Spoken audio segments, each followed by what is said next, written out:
নমস্কার বন্ধুরা, আমি উত্তরণ। আমি জীবনে প্রথমবার একটি গল্প লিখেছি। আমি আপনাদের সামনে গল্পটি পড়ে শোনাবো।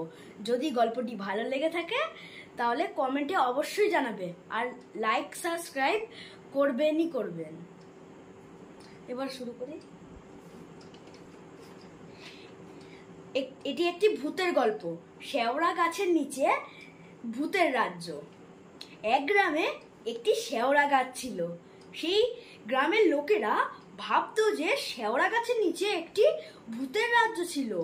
আর যখনই রাত হতো তখন সেই গাছের নিচ থেকে অনেকগুলি ভূত বেরিয়ে এসে গাছটির আশেপাশে ঘুরতো। আর গ্রামের লোকগুলি যারা বাইরে থাকতো তারা সবাই নিজেদের ঘরে ভয় পালিয়ে যেত।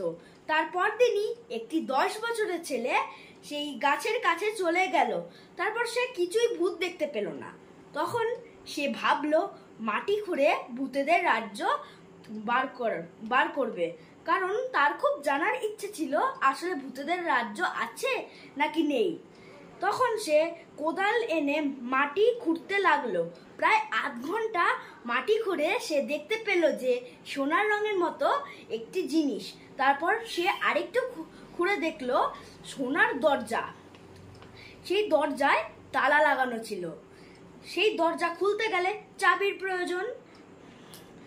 তখন ছেলেটি চারদিক মাটি খুঁড়তে শুরু করলো। তখন সে একটা বাক্স পেল। সেই বাক্সটিকে খুলে দেখলো সেখানে চাবি রয়েছে। তখন সে চাবিটি দিয়ে দরজাটিকে খুললো এবং সে একটি সিঁড়ি দেখতে পেল।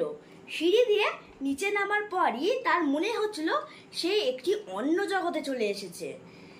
সেখানে সে সাহস করে ঘুরতে লাগলো। তখনই তার সামনে একটি ভূত এসে উপস্থিত হলো। তখন ছেলেটি থতমত খেয়ে গেল।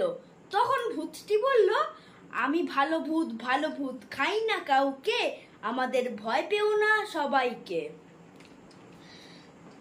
তারপর সে দেখলো এখানে তো একটি ভালো ভূতের রাজ্য। তখন ছেলেটি ভাবলো যে গ্রামের সবাইকে জানাতে হবে ভূতগুলি খুব ভালো, আর ভূতগুলি মানুষের মাংস খায় না।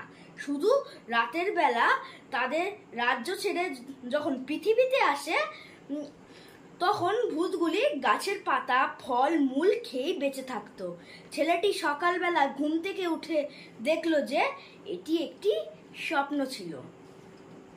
গল্পটা কেমন লাগলো জানাতে ভুলবেন না বন্ধুরা। টাটা।